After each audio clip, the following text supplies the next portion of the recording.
الحمد للہ رب العالمین والصلاة والسلام علی سید الانبیاء والمرسلین، اما بعد۔ ظہر سے لے کر کے اس وقت تک آپ حضرات نے آج کے اس پروگرام کے مقصد کو سمجھا۔ مزید اس سلسلے میں آگے باتیں ہوتی رہا کریں گی۔ سب سے پہلے ہمیں یہ سوچنا ہے کہ اس کام کو ہمیں اپنی گھر کی چار دیواری سے کرنا ہے۔ سمجھ گئے؟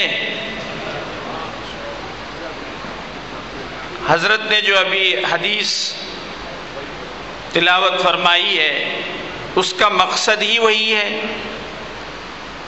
اور اس کے لیے جو شکل ہو سکتی ہو، سب سے زیادہ مؤثر شکل جو ہے وہ افہام و تفہیم ہے۔ اپنے گھر والوں کو لے کے بیٹھیں، نوجوان بچیوں کو، بچوں کو، ان کو لے کے بیٹھیں گھر کے اندر، ہمارے گھر میں کیا ہو رہا ہے، کیا شکل ہے۔ بہرحال یہ ایک لمبا سلسلہ ہے۔ الحمدللہ دارالعلوم دیوبند کے ذریعے سے اب اس کی جو شروعات ہوئی ہے، اس سے انشاءاللہ بڑا فائدہ پہنچے گا۔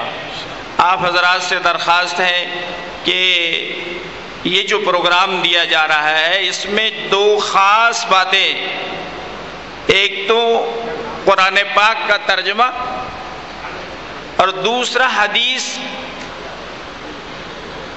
کا درس، یہ دو چیزوں میں ہمیں کمی ہے، اور اس کو دور کرنے کے لیے ہمیں، چونکہ اصلاح معاشرے میں سب سے بڑا کلیدی کردار جو ہے وہ قرآن و حدیث کا ہے، اس کا پیغام ہم صحیح معنوں میں لوگوں تک پہنچا نہیں پا رہے ہیں۔ اس لیے مختلف مساجد میں، بلکہ میں تو یہ عرض کرتا ہوں کہ ائمہ کے انتخاب میں اس بات کی ترجیح دی جائے کہ جو امام بنے وہ عالم ہو اور قرآن و حدیث پر اس کی نگاہ ہو۔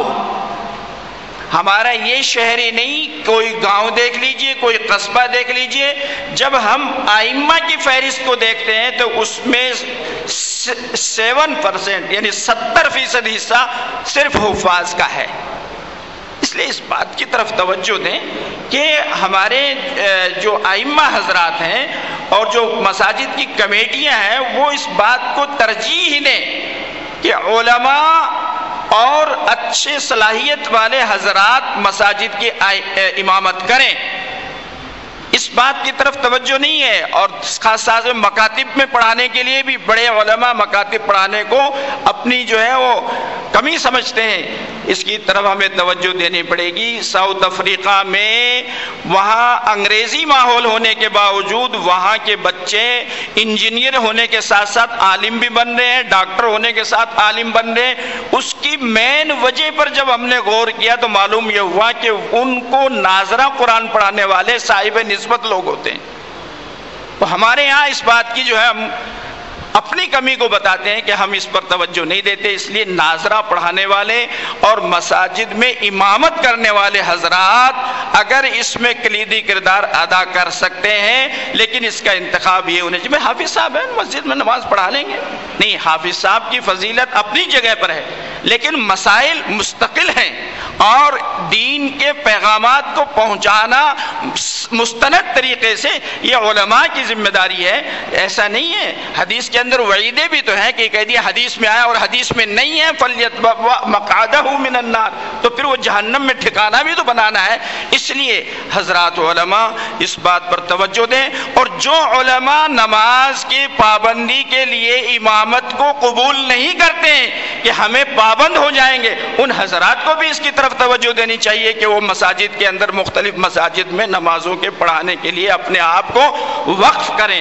اس لیے اس طرح سے انشاءاللہ ہمارا معاشرہ، جس طرح حضرت محترم صاحب قبلہ دامت برکاتہ نے فرمایا کہ جب وبا عام ہو جاتی ہے تو کیمپوں کے ذریعے سے اور علاج کا جو سلسلہ ہے یہ اصلاح معاشرہ ہے، اور مختلف تنظیموں کے ذریعے سے یہ الحمدللہ بہت مفید ثابت ہوگا۔